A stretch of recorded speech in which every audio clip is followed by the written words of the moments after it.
चलो तो आज का मतलब जो क्लास है हला तो बातें मत करना है क्लास में, ठीक है। बस पढ़ाई पे ध्यान देना है तुम लोगों को। अब देखो जो भी 9th में पढ़े हो, अब क्या पढ़े हो नहीं पढ़े हो क्या सीखे हो, अब उस चीज से हम लोग भूल चुके हैं। अब एक नया मतलब कि नया पीढ़ी से स्टार्ट करेंगे, ठीक है। क्योंकि अब जैसे मान लो कि हम लोग घर बनाते हैं तो सबसे पहले क्या करते हैं, नींव लेते हैं, यानी कि जो मतलब जो से अब स्टार्ट करेंगे। अब इससे जैसे हम लोग क्या बोलते हैं 9th में पढ़े हुए थे, क्लास 9th में साइंस पढ़े थे, उसमें भी हम लोग क्या पढ़े थे, फिजिक्स केमिस्ट्री और बायो। तो साइंस में हम लोग को फिर से क्या पढ़ना है, फिजिक्स केमिस्ट्री और बायो। अब देखो सबसे पहले जैसे तुम लोगों को दो चीज पे ध्यान रखना, जैसे हम 1 घंटा का ऐसे क्लास होगा, डेली 1 घंटा क्लास होगा, ठीक है। और तुम लोगों को जैसे 1 घंटा क्लास हम लेंगे तो उसमें शांति बनाकर रखना है। अब ये नहीं कि जैसे, और सबसे पहले तुमको लाइफ में अगर सक्सेस होना है तो सबसे पहले डिसिप्लिन में रहना होगा। डिसिप्लिन करने का मतलब होता है अनुशासन में। और मान लो कि अगर तुम्हारे अंदर अनुशासन नहीं है तो तुम लोग आगे कुछ भी नहीं कर पाओगे, मतलब करके भी मतलब कि असफल हो जाओगे, समझ रहे हो कि ना। तो लाइफ में सबसे पहले अगर आगे बढ़ना है तो सबसे पहले क्या करना होगा कि हम लोग को डिसिप्लिन यानी कि अनुशासन में रहना पड़ेगा, कि हम लोग को क्लास में कैसे रहना है, क्लास से बाहर कैसे रहना है, समझ रहे हो कि ना। तो क्लास में हम लोग सिर्फ पढ़ाई करने आते हैं, ये नहीं कि कमेंटबाजी करेंगे या ऐसे करेंगे इधर, समझ रहे हो कि ना। तो क्लास में सिर्फ पढ़ने आते हैं तो हम लोग पढ़ाई करेंगे 1 घंटा, समझ रहे हो कि ना। 1 घंटा 1 घंटा पढ़ाई करेंगे, उसके बाद जो होगा तुम लोग को मान लो कि बात करना है तो क्लास के बाहर बात करो, समझ रहे हो कि ना। तो इस चीज पे तुम लोग को ध्यान देना है, क्योंकि लिखा गया कि without discipline you will be not success. अगर तुम्हारे अंदर डिसिप्लिन नाम का कोई चीज नहीं है, अनुशासन नाम का कोई चीज नहीं है, तो तुम लोग लाइफ में आगे सक्सेस नहीं हो सकते हो। और बात रही कि सबसे पहले यह जो बिहार बोर्ड का जो क्लास 10th का आज हम साइंस का सिलेबस स्टार्ट करने जा रहे हैं, जैसे क्लास 10th है तो क्लास 10th से ही हम लोग आगे बढ़ सकते हैं। अगर मान लो कि तुम लोग मैट्रिक पास नहीं करोगे तो इंटर में जा सकते हो, नहीं जा सकते हो। तो तुम लोगों का ये पहला ये सिरा है, और इसको पार करने ये अगर इस सिरा को तुम लोग अगर पार कर लेते हो तो आगे मतलब कि तुम लोगों का मतलब कि जो होता है ना रिस्पेक्ट बढ़ता जाता है। मान लो क्लास 10 में तुम लोग टॉप करोगे तो तुम्हारा मतलब कि होता है ना वैल्यू बढ़ेगा, और यहाँ से ही तुम्हारा बेस बनेगा। यह जो एक मतलब कि 10th क्लास एक ऐसा मतलब कि बोर्ड है जिसके माध्यम से ही हम लोग आगे जा सकते हैं। अगर ये मान लो कि अगर 10th तुम पास करोगे नहीं तो आगे तुम कहीं जा सकते हो नहीं। और देखो जैसे 9th कर लिए 8th कर लिए, 10th कोई पास नहीं करता है तब तक वो पढ़ा लिखा नहीं माना जाता, माना जाता है कि नहीं। बस मान लो कि सिर्फ अगर उसको लिखने आता है तो चलो मान लो कि थोड़ा बहुत लिखने आता है, लेकिन जब तक हम लोग 10th क्लास का मतलब क्या बोलते हैं पास नहीं होते हैं तब तक हम लोग मतलब कि इस श्रेणी में नहीं आ सकते हैं। तो 10th क्लास को हम लोग को अच्छा से पढ़ना है, ठीक है।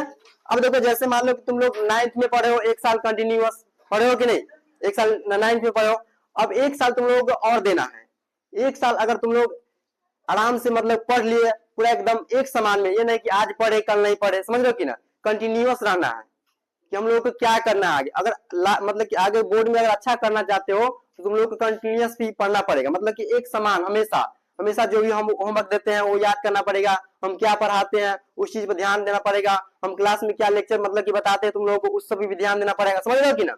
अगर मान लो कि इस चीज पर जैसे हम एक बार 9th में क्वेश्चन दे देते हैं ना, क्लास में जो पढ़ाते हैं वो भी क्वेश्चन दे सकते हैं। तो इस चीज का तुम लोगों को ध्यान रखना है। तो हम लोग आज क्या पढ़ेंगे, साइंस पढ़ेंगे। क्या पढ़ेंगे, साइंस। और साइंस में हम लोग क्या पढ़ेंगे अब, फिजिक्स केमिस्ट्री और बायो। तो सबसे पहले आज हम फिजिक्स केमिस्ट्री बायो में क्या क्या पढ़ेंगे, चैप्टर सबका नाम लिख रहे हैं, आप लोग उसको नोट कीजिएगा।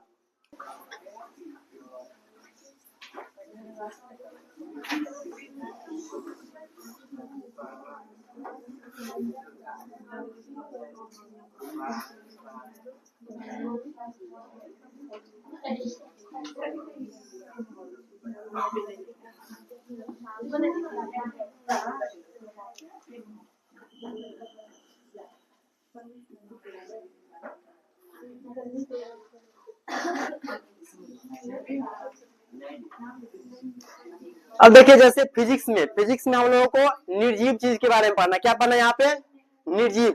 जैसे हम जैसे पढ़ेंगे कि वर्षा कैसे होता है, सूर्योदय कैसे होता है, तारे क्यों टिमटिमाते हैं, ये सब हम लोग क्या कहाँ पे पढ़ेंगे, फिजिक्स में पढ़ेंगे। केमिस्ट्री में हम लोग रसायनों के बारे में, रसायनों कहने का मतलब होता है केमिकल, दवाओं के बारे में क्या पढ़ेंगे कि कौन सा दवा कैसे बनता है, ये सब यानी कि इसमें हम लोग रसायनों के बारे में पढ़ते हैं। बायोलॉजी में हम लोग सजीव के बारे में पढ़ते हैं, जो भी जीव जंतु होता है, समझ लो कि मनुष्य हो गया, जानवर हो गया, यानी कि सब के बारे में कहाँ पढ़ेंगे, बायोलॉजी में। तो इसमें क्या क्या चीज पढ़ेंगे, इसमें हम निर्जीव के बारे में, इसमें रसायनों के बारे में, और इसमें सजीवों के बारे में पढ़ेंगे, यानी कि मनुष्य के बारे में पढ़ेंगे। तो यहाँ पे आप लोग लिखिएगा, यहाँ पे जो हम लोग करते हैं अध्ययन, निर्जीव का अध्ययन करते हैं, ठीक है।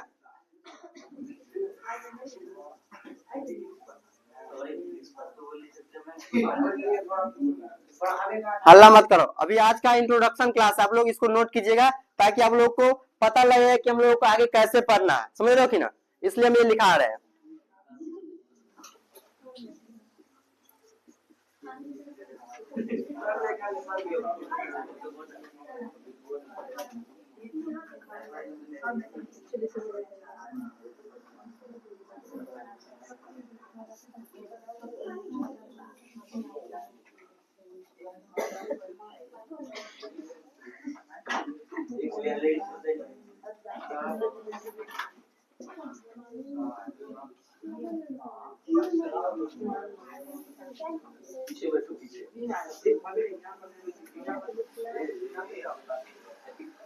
चलो बैठ जाओ, या इस पे 3 आदमी बैठो, उस पर जाने दो।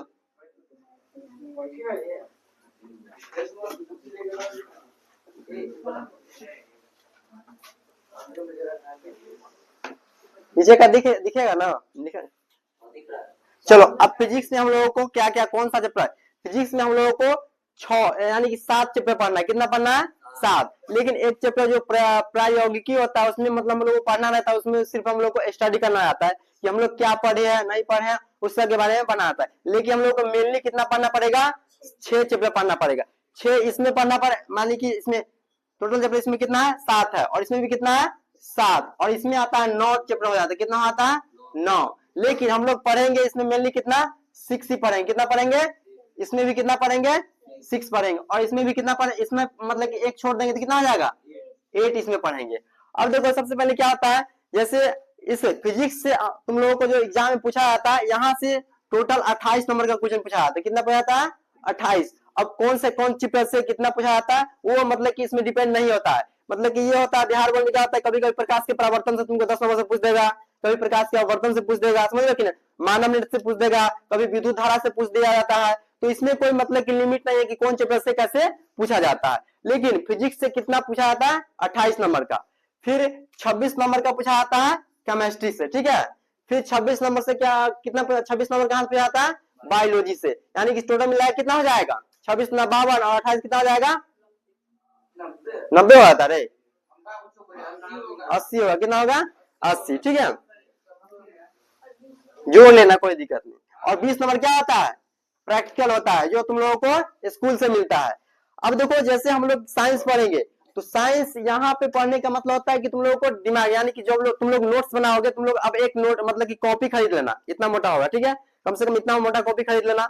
और उसमें मतलब कि साइंस में क्या हो जाएगा? फिजिक्स केमिस्ट्री और बायो तीनों का मतलब क्या करना? फेयर। अगर तुम लोग चाहते हो कि अलग अलग हम फेयर बनाए तो अलग अलग भी बना सकते हो, या एक साथ बनाना चाहते हो तो एक साथ भी बना सकते हो। लेकिन याद रखना फेयर को एकदम साफ स्पष्ट रूप से बनाना, क्योंकि ऐसे बनाना कि तुम लोगों को जब लास्ट समय में स्टडी करना होगा, जैसे याद करना होगा, तो क्या होना चाहिए? देखते मात्र हम लोग को याद होना चाहिए। जैसे कोई भी चीज जितना साफ सुथरा आता है तो उसको उतना देखने का मन करता है कि नहीं, है कि नहीं। तो याद रखना है कि तुम लोग जो नोट्स बनाते हो उसको एकदम फ्रेश बनाना है, ताकि कोई देखे तो लगे कि हाँ इसका नोट्स है, समझ रहे हो कि ना, ऐसा होना चाहिए। और जैसे टोटल यहाँ से कितना नंबर पूछता है? 100 नंबर का। मान लो कि हम लोग तैयारी करते हैं, कितना करते हैं? जैसे 80, तो हम तैयारी कितना करते हैं? 80 नंबर का। और 20 नंबर क्या मिलता है हम लोग को? प्रैक्टिकल मिलता है। तो तुम लोग कॉपी के नोट्स पे याद रखना, हम लोगों को नंबर लाना है 98। कितना लाना है? 98। अब तुम लोगों के साथ 2 नंबर कहाँ पे छोड़ दिए? तो 2 नंबर इसलिए हम नहीं जोड़ते हैं क्योंकि प्रैक्टिकल में किसी को 1 नंबर दे देता है, कमा देता है, किसी का 2 नंबर का, और किसी किसी को 20 नंबर दे भी देता है। तो हम 2 नंबर को माइनस करके रखते हैं। इसलिए तुम लोग अपने नोट्स की कॉपी पर लिख लेना कि हमको कितने नंबर के लिए पढ़ना है? 98। चाहे वह तेज स्टूडेंट है चाहे वह मीडियम है, उससे हमको मतलब नहीं है। लेकिन हम लोग कितना एकदम से मतलब एकदम मान लो कि हम एकदम शुरू से स्टार्ट कर रहे हैं तो अब सब आदमी तो एकदम समान हो गया। अब जो जितना मेहनत करेगा वह उतना ही मतलब कि आगे अच्छा रहेगा। इसलिए तुम लोग अपना मेहनत में 1 साल बस मेहनत कर लोगे तो तुम्हारा मतलब कि आगे का जो मतलब कि जो आगे का रास्ता रहेगा वह खुल जाएगा। इसलिए जो मतलब कि जो 10th क्लास होता है वो एक बेस होता है, इसको अच्छे से पढ़ना चाहिए, समझ रहे हो कि ना। ये अगर तुम लोग अच्छा कर लोगे तो आगे तुम लोगों को कोई दिक्कत नहीं होगा। चलिए तो अब देखिए जैसे फिजिक्स में हम लोगों को कितना चैप्टर पढ़ना है? 7। सबसे पहले इसमें हम लोगों को पढ़ना प्रकाश का परावर्तन। क्या पढ़ना है? प्रकाश का परावर्तन। जो फर्स्ट चैप्टर है उसको हम लोग बोलते हैं प्रकाश का, लिख लीजिएगा, प्रकाश का परावर्तन। फिर दूसरा हम लोगों को पढ़ना है प्रकाश का अपवर्तन। क्या पढ़ना है? प्रकाश का अपवर्तन, सब लोग नोट करते जाइएगा, प्रकाश का अपवर्तन। फिर तीसरा चैप्टर जो होता है, दिखाई दे रहा है क्या, दिखाई दे रहा है उसमें, चलो तीसरा चैप्टर होता है मानव नेत्र। क्या होता है, मानव नेत्र, याद रखना है, मानव नेत्र। अब देखिए प्रकाश का प्रवर्तन, प्रकाश के प्रवर्तन में हम लोग को प्रकाश के बारे में पढ़ना है कि जैसे मान लो कि हम लोग यहाँ पे जो लाइट है वह क्या है, प्रकाश क्या होता है, प्रकाश मतलब क्या बोलते हैं, अपवर्तन।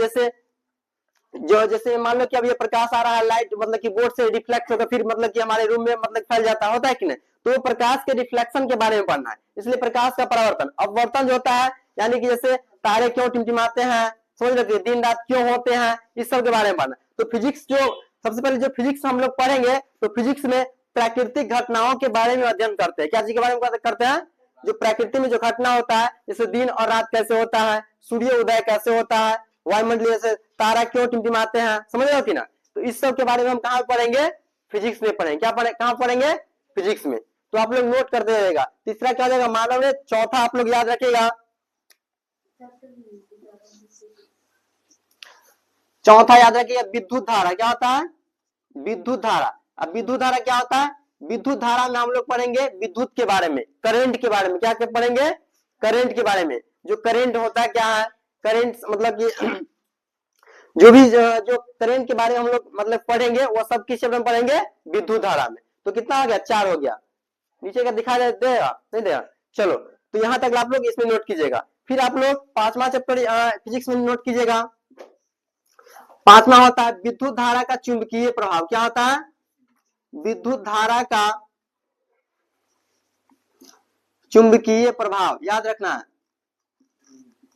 चुंबकीय प्रभाव। फिर छठा चैप्टर होता है ये तो पढ़ लिए। अब देखो जैसे विद्युत धारा का 5वां क्या हो गया, चुंबकीय प्रभाव। क्या पढ़ना हम लोगों को, ऊर्जा का स्रोत, ऊर्जा का स्रोत पढ़ना। क्या पढ़ना है, ऊर्जा का स्रोत। और 7वां जो होता है वह होता है प्रायोगिकी। क्या होता है, प्रायोगिकी। ये हम लोगों को 7 चैप्टर किस में पढ़ना है, फिजिक्स में पढ़ना है। क्या चीज में पढ़ना है, फिजिक्स में। चलिए अब केमिस्ट्री में क्या होता है,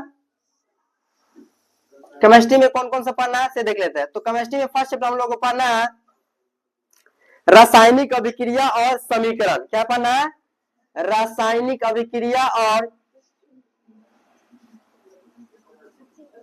रासायनिक अभिक्रिया और रासायनिक अभिक्रिया और समीकरण।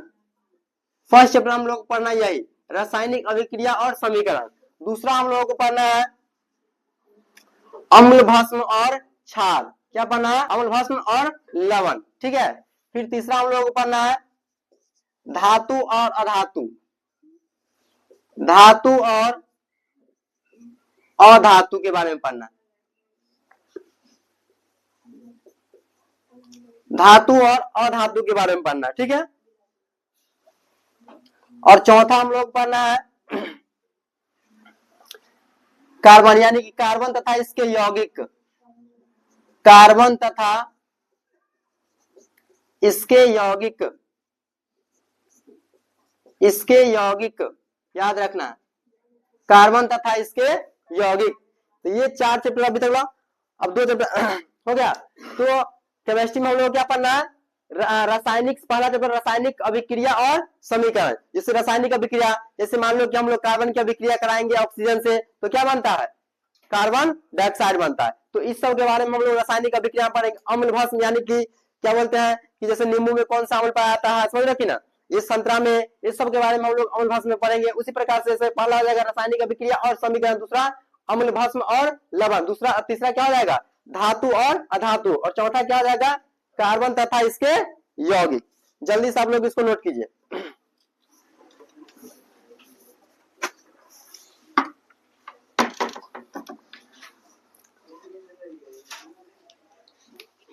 पांचवा कहाँ, यहीं पे लिख देता, क्या हो जाएगा ना, दिखा जाएगा। चौथा नहीं दिखाई दे रहा, चलो चौथा यहाँ पे लिख देते हैं।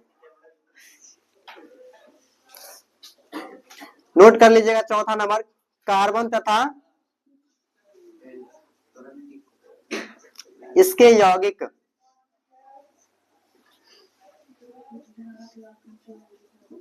इसके यौगिक। फिर पांचवा आप लोग याद रखेगा तत्वों का, तत्वों का आवर्त, तत्वों का आवर्त वर्गीकरण, तत्वों का आवर्त वर्गीकरण, ठीक है। और छठा याद, छठा नोट कर लीजिएगा प्राकृतिक संसाधन और प्रबंधन। छठा क्या आ जाएगा, प्राकृतिक संसाधन और प्रबंधन, प्राकृतिक संसाधन और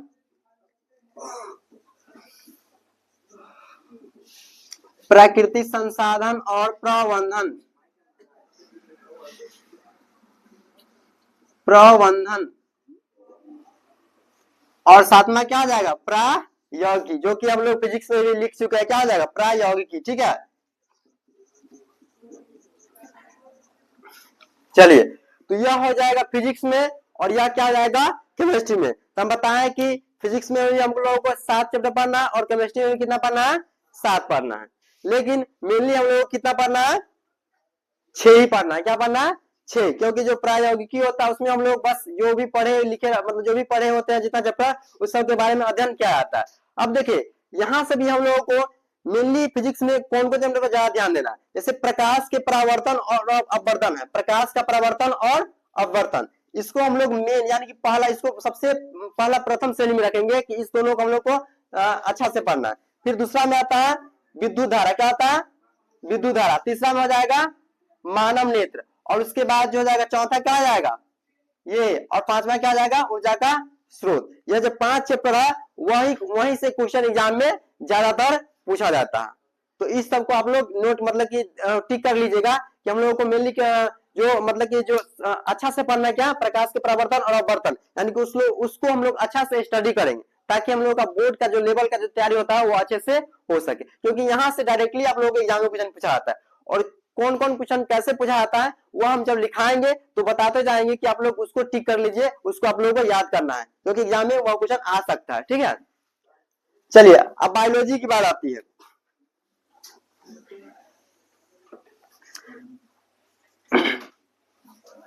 बायोलॉजी में सबसे पहले हम लोग को पढ़ना है जैव प्रक्रम। क्या पढ़ना है, जैव प्रक्रम और पोषण। पोषण के बारे में तो हम लोग 9th में भी पढ़े हुए थोड़ा, लेकिन 9th में क्या पढ़े नहीं पढ़े वो सब हम लोग अब भूल चुके हैं। अब एक नया सिरा से हम लोग इसको स्टार्ट करें। क्या 7वां नंबर प्रायौगिकी लिखना है, ठीक है। चलिए दूसरा आप लोगों को नोट करना है श्वसन। क्या होता है श्वसन, यानी कि हम लोग सांस कैसे लेते हैं, ठीक है ना, इस सब के बारे में पढ़ेंगे। फिर तीसरा आप लोगों को याद रखना है श्वसन के बाद परिवहन, परिवहन, परिवहन के बाद चौथा आप लोगों को नोट करना है उत्सर्जन, उत्सर्जन। चौथा क्या आएगा उत्सर्जन, दिखाई दे रहा है, चार नहीं दे रहा है, अच्छा चलो हम यहाँ पे लिख देते 4 नंबर, ठीक है। उत्सर्जन है,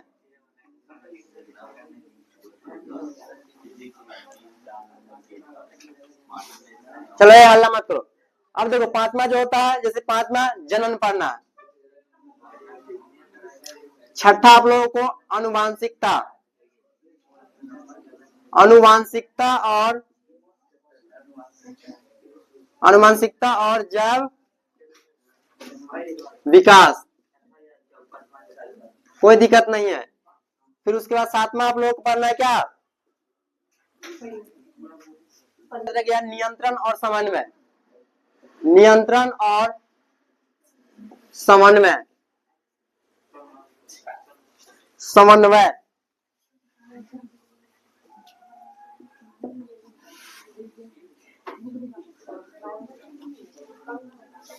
और 9वां याद रखिएगा आप लोग हमारा पर्यावरण, सॉरी ये तो हो गया प्राकृतिक में, याद जाएगा हमारा, इसको ही हम लोग बोलते हैं हमारा पर्यावरण, ठीक है ना, याद रखिएगा।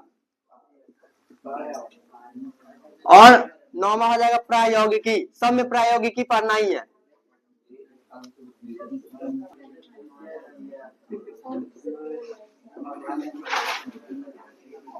चलिए हो गया। तो हम लोगों को साइंस में इतना चैप्टर पढ़ना है, ठीक है। तो आज हम लोग स्टार्ट करेंगे फिजिक्स। क्या पढ़ेंगे? फिजिक्स। फिजिक्स के बारे में, और फिजिक्स में भी हम लोग पहला चैप्टर पढ़ेंगे प्रकाश का परावर्तन पढ़ेंगे, यानी कि प्रकाश के बारे में पढ़ेंगे, प्रकाश क्या क्या होता है, ठीक है।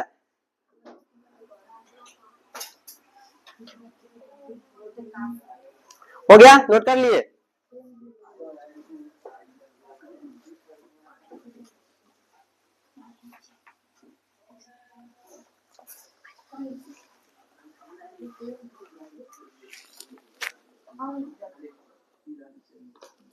जल्दी से नोट कीजिए आप।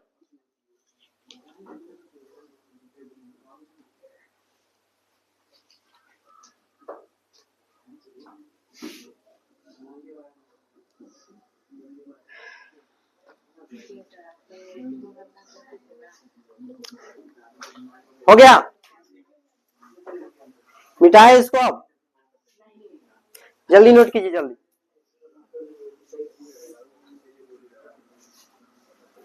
बातें नहीं की, जल्दी नोट कीजिए।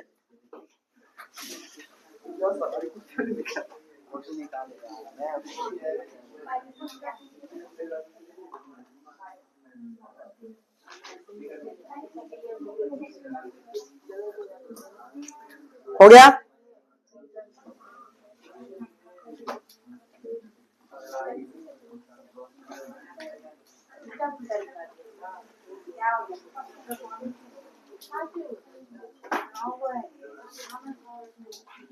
मिटा दे अब। हो गया, चलिए। तो अब हम मतलब कि साइंस में जो पहला चैप्टर है, मतलब कि जो स्टार्ट करेंगे, वह सबसे पहले हम क्या पढ़ाएंगे? फिजिक्स पढ़ाएंगे। क्या पढ़ाएंगे? फिजिक्स। और देखिए फिजिक्स क्या होता है, फिजिक्स क्या होता है, आप लोग उस बात से अवगत होंगे, क्योंकि हम 9th में पढ़ा चुके कि भौतिकी किसको बोलते हैं। सबसे पहले अगर मान लीजिए आपसे पद तरीके से किए गए प्रयोग तथा परीक्षणों द्वारा प्राप्त ज्ञान को हम लोग क्या बोलते हैं? विज्ञान बोलते हैं। ये हम लोग 9th में पढ़े हुए हैं, यानी कि जो हम लोग सावधानी पूर्वक और क्रमबद्ध तरीके से जो भी काम करते हैं, उसको ही हम लोग क्या बोलते हैं? विज्ञान बोलते हैं, ठीक है।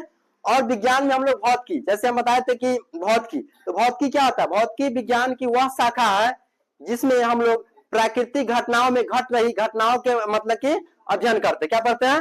जो प्रकृति मतलब प्रकृति में जो घटना घटती है उसके बारे में हम लोग क्या पढ़ते हैं? अध्ययन करते हैं। जैसे हम बोले कि वर्षा हो रहा है, मतलब कि वर्षा होती है, तो यह कैसे होती है, समझ रहे हो कि ना। सूर्य उदय होता है, सूर्य अस्त होता है, समझ रहे हो कि ना। बादल का मतलब कि बादल का आ जाना, ये सब मतलब कि ये फिजिक्स में ही हम लोग पढ़ते हैं। यानी जो भी प्रकृति में जो भी घटना होती है उस सब के बारे में हम कहाँ पढ़ेंगे? फिजिक्स में पढ़ते हैं। इसलिए हम बोले कि इसमें हम लोग क्या चीज का अध्ययन करते हैं? निर्जीव, निर्जीव का अध्ययन करते हैं। क्या करते हैं? निर्जीव वस्तुओं का अध्ययन करते हैं। जैसे मान लो कि ये मार्कर बना हुआ है, तो यहाँ पर कोई ना कोई फिजिक्स लगा होगा। क्या लगा होगा? फिजिक्स। जैसे ये पंखा चल रहा है, तो यहाँ पे कोई ना कोई फिजिक्स लगा के ही चला गया, समझ रहे कि नहीं। ये बिजली बढ़ रहा, मतलब बिजली जो लाइट बढ़ रही है, तो ये सब क्या आ जाएगा? फिजिक्स में हम लोग इसको का अध्ययन करते हैं। तो चलिए अब हम लोग क्या पढ़ेंगे फिजिक्स में, मतलब फिजिक्स का पहला चैप्टर क्या पढ़ेंगे? प्रकाश का परावर्तन। तो आप लोग हेडिंग दे दीजिएगा, प्रकाश का परावर्तन, फर्स्ट चैप्टर। मिटा दो इसको आप, सब आदमी लिख लिए।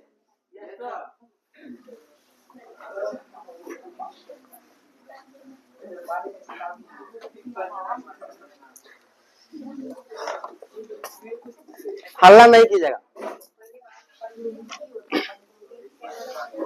प्रायोगिकी होता है, ठीक है ना। थोड़ा बहुत मिस्टेक हुआ होगा तो आप लोग उसको सही कर लीजिएगा।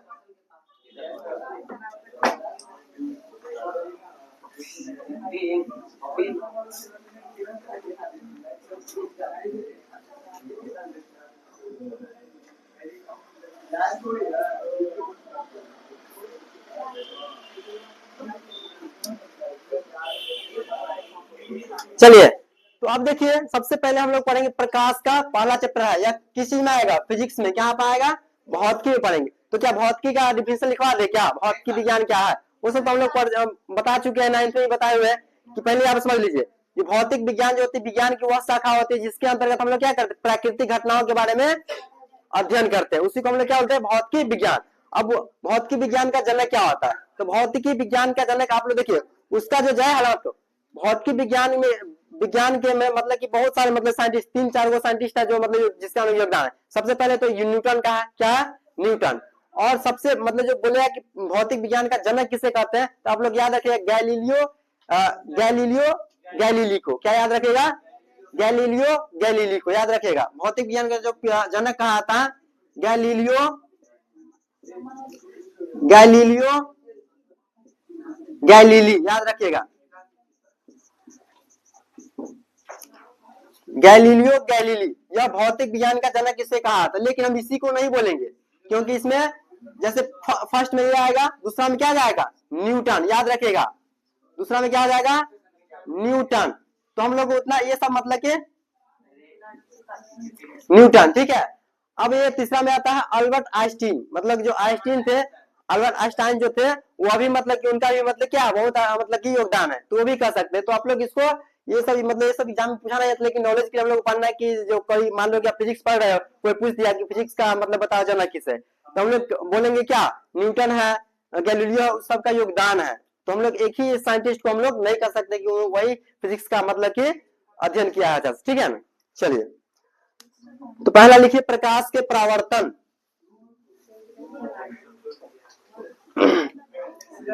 फर्स्ट चैप्टर क्या है फिजिक्स में? प्रकाश का परावर्तन।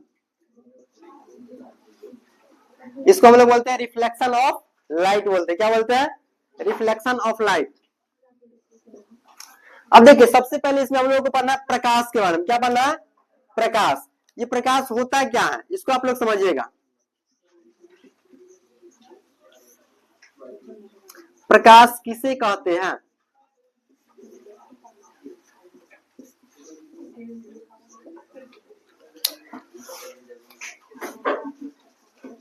देखिए, जैसे अभी हम लोग मान लीजिए इस क्लासरूम में हैं, तो अगर मान लीजिए इस क्लासरूम में अंधेरा कर दिया जाए तो क्या हम किसी चीज को देख पाएंगे? नहीं देख पाएंगे, समझ रहे कि ना। मान लीजिए अगर हम इस क्लासरूम में लाइट एकदम मान न के बराबर जो सबको हम बंद कर देंगे, तो क्या किसी का फेस दिखाई देगा? नहीं देखा। क्या होगा? नहीं देगा। क्यों? क्योंकि तो कहने का अर्थ यह होता है कि जो प्रकाश जो होती है, सबसे पहले बोझा प्रकाश एक प्रकार की ऊर्जा है। क्या है?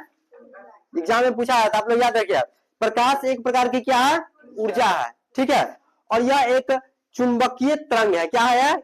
चुंबकीय तरंग।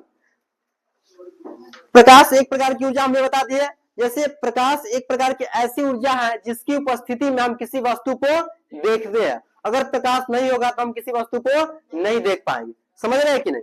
यानी कि हम कह सकते हैं कि प्रकाश एक प्रकार के प्रकाश वह भौतिक कारक है, प्रकाश वह भौतिक कारक है जिसकी सहायता से, जिसकी उपस्थिति में हम किसी वस्तु को देख पाते हैं। और वास्तव में जब प्रकाश किसी वस्तु से टकरा कर वापस आती है तब हम किसी वस्तु को देख पाते हैं। जैसे मान लो कि यहाँ से लाइट आ रहा है, बल्ब है, वहां से लाइट आ रही, तो डायरेक्ट हम किसी वस्तु में यह प्रकाश आती है और यह क्या होती है? एक वस्तु से टकराती है, रिफ्लेक्ट होती है, और तब हम किसी वस्तु को देख पाते हैं। तो उसका डिफिनेशन हम लोग क्या लिख सकते हैं कि प्रकाश वह भौतिक कारक है जिसकी उपस्थिति में हम किसी वस्तु को देखते हैं या देखने की चेष्टा करते हैं। तो आप लोग लिखिएगा नीचे में प्रकाश, आप सब हम बताएंगे, पहले आप लोग डिफिनेशन लिख लीजिए, ठीक है। प्रकाश, अभी देखिए, अभी सिर्फ हम आप लोगों को डिफिनेशन बता रहे हैं, क्या है नहीं है, क्या क्या पूछा जाता है कि प्रकाश कहाँ पे सबसे अधिक होता है, समझ रहे हो कि ना, प्रकाश की चाल कहाँ पे सबसे अधिक होती है, ये सब हम बताएंगे। तो आप लोग पहले लिखिएगा प्रकाश का डिफिनेशन लिखिएगा। प्रकाश वह भौतिक कारक है, चलिए बात नहीं कीजिए, प्रकाश वह भौतिक कारक है, प्रकाश वह भौतिक कारक है जिसकी सहायता से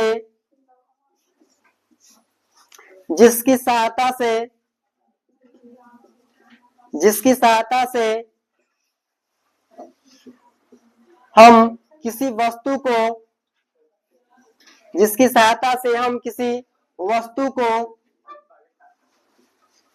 किसी वस्तु को देखते हैं या देखने की या देखने की चेष्टा करते हैं,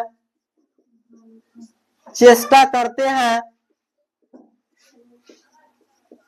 चेष्टा करते हैं, उसे प्रकाश कहा जाता है, उसे प्रकाश कहा जाता है, उसे प्रकाश कहा जाता है। वास्तव में, वास्तव में जब प्रकाश, वास्तव में जब प्रकाश किसी वस्तु से, हल्ला मत कीजिए, वास्तव में जब प्रकाश किसी वस्तु से, किसी वस्तु से टकराकर वापस आती है, वापस आती है, वापस आती है, तब हम उस वस्तु को देख पाते हैं, तब हम उस वस्तु को देख पाते हैं, देख पाते हैं।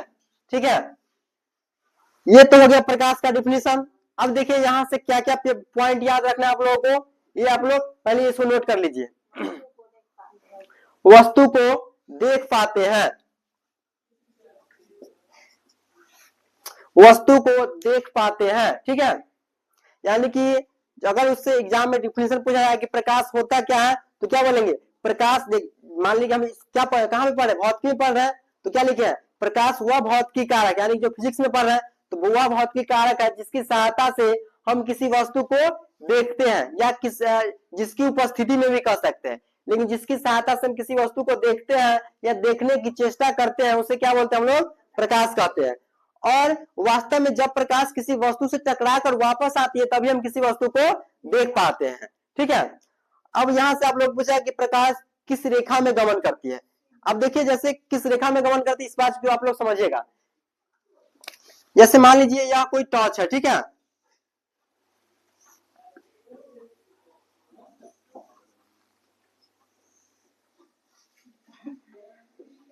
हंसिएगा मत, मतलब बस हम आप लोग बताने के लिए बता रहे हैं कि यह टॉर्च, ठीक है, कोई दिक्कत नहीं, हल्ला मत करो। जैसे मान लो कि यहाँ पे स्विच लगा हुआ, अब हंसता नहीं है। अब देखो जैसे यहाँ से जब मान लो कि यहाँ से लाइट निकलेगा, ठीक है, प्रकाश मान लो कि यहाँ से निकलेगी तो यह क्या होगी, सीधी रेखा में जाएगी।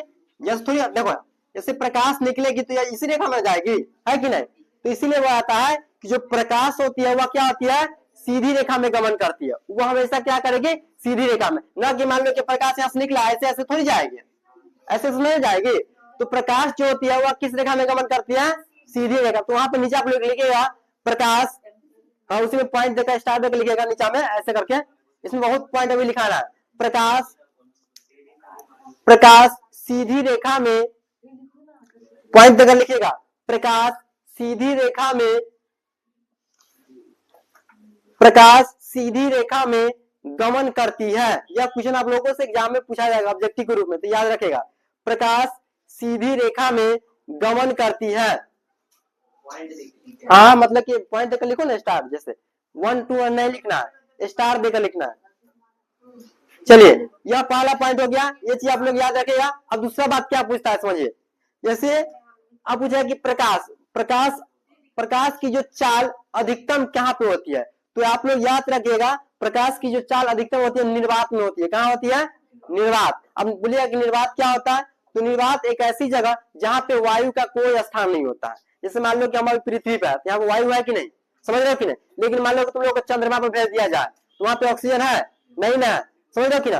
तो प्रकाश की चाल जो होती है वह निर्वात में क्या होती है, सबसे अधिक होती है। तो आप लोग नीचे लिखिए प्रकाश की चाल, अगला पॉइंट उसी में स्टार देखा, प्रकाश की चाल लिखो ना, नहीं, प्रकाश की चाल निर्वात में, ऐसे प्रकाश की चाल निर्वात में अधिकतम होती है। प्रकाश की चाल निर्वात में अधिकतम होती है, याद रखिएगा, प्रकाश की चाल निर्वात में अधिकतम होती है। प्रकाश की चाल निर्वात में अधिकतम होती है। ठीक है। अब दूसरा चीज है, अब प्रकाश की चाल अधिकतम होती है तो यह होती कितनी है, तो आप लोग वहां पॉइंट देकर नीचे लिखिएगा, प्रकाश की चाल निर्वात में, अगला प्रकाश की चाल निर्वात में, हाँ उसी में मतलब स्टार देकर नीचे लिखते रहो ना, प्रकाश की चाल निर्वात में 3 लाख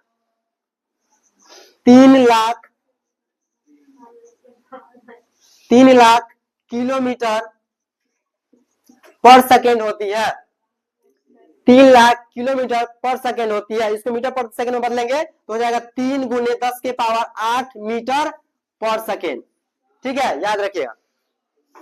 अब देखिए जैसे ये भी लिख लीजिए, एग्जाम में आप लोगों को ऐसे पूछा जाएगा कि प्रकाश की चाल निर्वात में कितनी होती है, तो क्या बोलिएगा 3 × 10⁸ मीटर पर सेकेंड, ये आप लोग याद रखना है। जैसे देखिए अब देखो प्रकाश निर्वात में इतना स्पीड चाल होता है, जैसे आप लोग जैसे 1 सेकेंड में सबसे अधिक होती है। अगला पॉइंट लिखिएगा उसमें, प्रकाश की चाल कांच में, प्रकाश की चाल कांच में, कांच कहने का मतलब क्या होता है, हाँ प्रकाश की चाल कांच में न्यूनतम होती है, प्रकाश की चाल कांच में न्यूनतम होती है, प्रकाश की चाल कांच में न्यूनतम होती है। अब बताइए प्रकाश का सबसे बड़ा स्रोत क्या है, क्या बोलिएगा, सूरज, यानी कि सन है, क्या है, सन, यानी कि पृथ्वी पर अगर पूछे पृथ्वीवासियों के लिए प्रकाश का सबसे बड़ा स्रोत क्या है, तो क्या बोलिएगा, सूरज।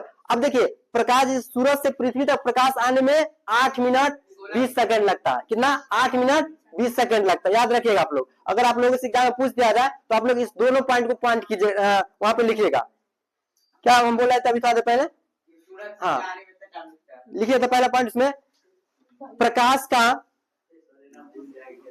जल्दी लिखो, प्रकाश का सबसे बड़ा स्रोत, प्रकाश का सबसे बड़ा स्रोत सूर्य है, प्रकाश का सबसे बड़ा स्रोत सूर्य है, हल्ला मत करो, प्रकाश का सबसे बड़ा स्रोत सूर्य है, ठीक है।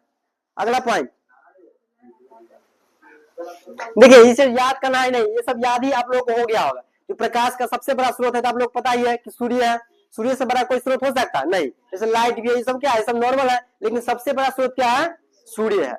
अगला पॉइंट लिखिएगा, प्रकाश की सूर्य की प्रकाश को, अगला पॉइंट, सूर्य की प्रकाश को पृथ्वी तक आने में, सूर्य की प्रकाश को पृथ्वी तक आने में, सूर्य की प्रकाश को पृथ्वी तक आने में, सूर्य की प्रकाश को पृथ्वी तक आने में 8 मिनट 20 सेकेंड लगता है, 8 मिनट 20 सेकेंड लगता है, ठीक है। तो यह चीज आप लोग प्रकाश के बारे में याद रखिएगा। अब इससे ज्यादा प्रकाश मतलब कि जो प्रकाश जो होता है वहां मतलब कि इससे ज्यादा आप लोग क्वेश्चन बोर्ड में पूछेगा नहीं, जो हम लिखाए हैं पॉइंट वहीं से रहेगा और उससे अधिक मतलब कि रहता नहीं है। ये चीज आप सबसे पहले आप लोग ये लिखा दिए थे, प्रकाश एक प्रकार की ऊर्जा, देखिए तो पॉइंट में, तो लास्ट में लिख लीजिए, ये क्वेश्चन पूछता है, प्रकाश एक प्रकार की ऊर्जा है, प्रकाश एक प्रकार की ऊर्जा है, प्रकाश एक प्रकार की ऊर्जा है। अब बोलिए कि ऊर्जा कैसे है, जैसे मान लीजिए अब मोती बल्ब से लाइट आ रहा है तो उसमें कुछ ऊर्जा होगा तब ना उसमें से बढ़ रहा है, समझ रहे हो कि ना।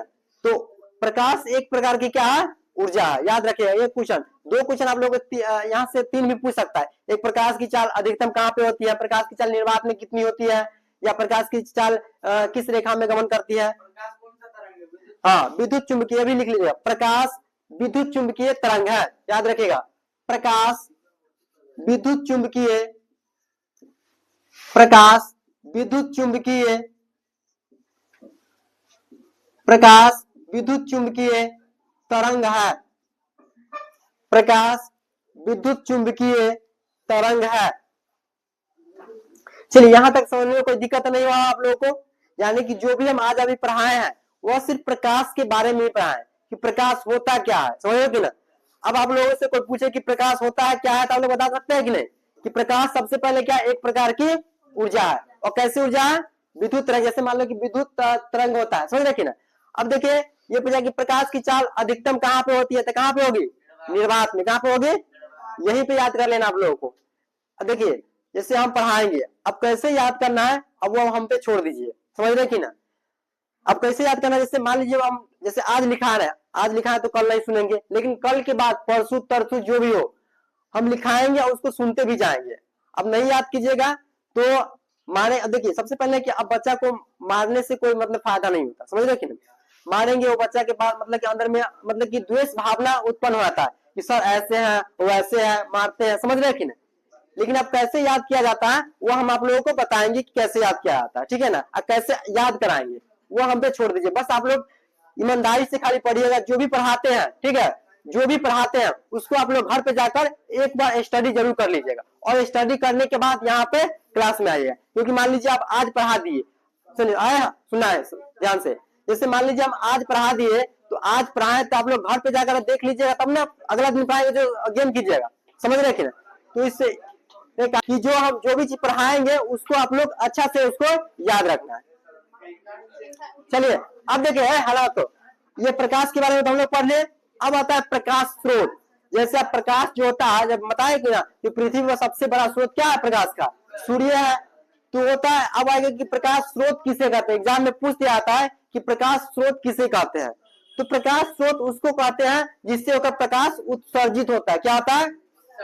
जैसे मान हाँ, जिससे होकर प्रकाश निकलता है उसको हम लोग क्या बोलेंगे? प्रकाश स्रोत बोलेंगे। अब बोलेंगे प्रकाश का स्रोत क्या क्या हो जाएगा? प्रकाश का स्रोत क्या क्या हो जाएगा? तो आप बोलेगा सबसे बड़ा स्रोत क्या हो जाएगा? सूर्य, लालटेन, मोमबत्ती, दिया, ये सब क्या प्रकाश का स्रोत है कि नहीं? ये चीज सबको जहां पे हम लोग रख देंगे वहां पे क्या हो जाएगा? रोशनी होगा, होगा कि नहीं। तो आप लोग लिखिएगा अगला क्वेश्चन, प्रकाश स्रोत किसे कहते हैं? लिखिएगा वहां पे, प्रकाश स्रोत किसे कहते हैं? डंडा उठाना पड़ेगा तुम लोगों को, समझ जाओ। प्रकाश स्रोत किसे कहते हैं? चलिए एक चीज पढ़ लीजिए बस, अब उसके बाद कल पढ़ा देंगे। प्रकाश स्रोत क्या है? प्रकाश स्रोत किसे कहते हैं? प्रकाश स्रोत किसे कहते हैं? लिखिए था, लिखिए वैसा वस्तु, प्रकाश स्रोत में लिखना है वैसा वस्तु,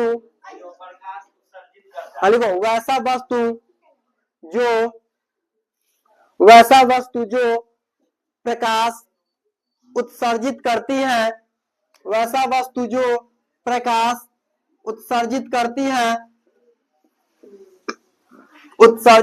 है, लिखो ना वैसा, क्या बोल रहे थे हम? हाँ, वैसा वस्तु जो प्रकाश उत्सर्जित करती है उसे प्रकाश स्रोत कहा जाता है, उसे प्रकाश स्रोत कहा जाता है, प्रकाश स्रोत कहा जाता है। अब प्रकाश स्रोत दो प्रकार के होते हैं, एक होता है मानव निर्मित और एक होता है प्राकृतिक। तो सबसे पहले क्या लिखना है? प्राकृतिक, और क्या होता है? मानव निर्मित। तो लिखिएगा उसमें प्रकाश स्रोत मुख्यतः दो प्रकार के होते हैं, प्रकाश स्रोत मुख्यतः दो प्रकार के होते हैं, प्रकाश स्रोत मुख्यतः दो प्रकार के होते हैं। पहला में क्या आ जाएगा? प्राकृतिक स्रोत, प्राकृतिक स्रोत, और दूसरा क्या आ जाएगा? मानव निर्मित स्रोत। याद रखना, मानव निर्मित स्रोत, मानव निर्मित स्रोत याद रखना। प्रकाश मुख्य क्या बोल रहे थे हम? प्रकाश स्रोत मुख्यतः दो प्रकार के होते हैं। कौन कौन होते हैं? प्राकृतिक स्रोत और एक मानव निर्मित। तो आप लोग बता सकते हैं कि प्राकृतिक स्रोत किसको बोलते हैं? जो प्रकृति मतलब जो प्रकृति के द्वारा निर्मित किया गया है, जैसे हो गया सूर्य हो गया, तारा हो गया, लेकिन चंद्रमा नहीं है, क्योंकि चंद्रमा के पास खुद का लाइट नहीं है, किसी दूसरे के मतलब की लाइट की वजह से वह उत्सर्जित होता है, ठीक है ना। लेकिन प्रकाश का स्रोत तो वही वो भी है ना, तो वो भी हम लिख सकते हैं। क्यों? क्योंकि प्राकृतिक स्रोत है, प्रकृति के द्वारा निर्मित किया गया। अब तो आप लोग लिखिएगा, हो गया दो चीज हो गया, प्राकृतिक स्रोत और एक क्या हो जाएगा? पहला लिखिए तो प्राकृतिक स्रोत क्या है? प्राकृतिक स्रोत क्या है? हल्ला मत करो फिर। प्राकृतिक स्रोत क्या है? प्राकृतिक स्रोत क्या है? देखो था, वैसा स्रोत वैसा स्रोत वैसा स्रोत वैसा स्रोत जो प्रकृति के द्वारा वैसा स्रोत जो प्रकृति के द्वारा निर्मित किए गए हैं वैसा स्रोत जो प्रकृति के द्वारा निर्मित किए गए हैं वैसा स्रोत जो प्रकृति के द्वारा निर्मित किए गए हैं उसे प्राकृतिक स्रोत कहते हैं। निर्मित किए गए हैं उसे प्राकृतिक स्रोत कहते हैं उसे प्राकृतिक स्रोत कहते हैं। जैसे में लिखिएगा, जैसे में सूर्य, तारा, चंद्रमा इत्यादि। सूर्य, तारा, चंद्रमा इत्यादि। सूर्य, तारा, चंद्रमा इत्यादि। प्राकृतिक स्रोत क्या हो जाएगा? सूर्य, चंद्रमा, तारा इत्यादि। ठीक है ना। अब अगला लिख लीजिएगा, ये भी मानव निर्मित स्रोत। आज स्रोत तक ही रहने देंगे, फिर आगे हम कल पढ़ेंगे। ठीक है ना, इससे आगे जो भी होगा। चलिए, मानव निर्मित स्रोत में लिखिएगा, वैसा स्रोत वैसा स्रोत वैसा स्रोत जो वैसा स्रोत जो मानव के द्वारा वैसा स्रोत जो मानव के द्वारा कहाँ निकला वैसा स्रोत जो मानव के द्वारा निर्मित किए गए हैं वैसा स्रोत जो मानव के द्वारा निर्मित किए गए हैं उसे मानव निर्मित स्रोत कहते हैं उसे मानव निर्मित स्रोत कहते हैं। क्या आ जाएगा? जैसे में दिया, मोमबत्ती, लालटेन इत्यादि। यहां से क्वेश्चन पूछता है, इसलिए आप लोग इसको याद रखिएगा। मानव के द्वारा निर्मित किए गए हैं उसे क्या बोलेंगे? मानव निर्मित स्रोत बोलेंगे। जैसे में लिखिएगा आप लोग, दिया, लालटेन, मोमबत्ती इत्यादि। दिया, लालटेन, मोमबत्ती इत्यादि। हाँ, बल्ब हो जाएगा, बल्ब भी लिखिएगा। बल्ब भी क्या आ जाएगा? मानव निर्मित स्रोत। चलिए, अगर मान लें हालात तो जैसे आप लोगों से पूछे कि मानव निर्मित स्रोत और प्राकृतिक स्रोत में अंतर क्या है, तो आप लोग आराम से डिफाइन कर सकते हैं और आप लोग पहचान कर सकते हैं कि कौन मानव निर्मित स्रोत है और कौन प्राकृतिक स्रोत है। जो प्राकृतिक के द्वारा निर्मित होगा, जो प्राकृतिक के द्वारा क्या होगा? निर्मित, उसको क्या बोलेंगे? प्राकृतिक स्रोत। और जो मानव के द्वारा बनाया गया होगा, जो मानव के द्वारा निर्मित होगा, उसको हम लोग क्या बोलेंगे? मानव निर्मित स्रोत बोलते हैं। ठीक है, तो आशा करते हैं कि आप लोगों को समझ में ये बात सब आया होगा। ठीक है, आप लोग इसको घर पे जाकर एक बार अध्ययन कीजिएगा। और हाँ, इसको आप लोग एक फेयर, हम बता दिए कि साफ साफ फेयर मतलब बनाना है। अब ये नहीं कि कल के भरोसे छोड़ना है, आज गए आज ही इसको नोट करके खत्म कर देना है। समझ रहे हो कि ना?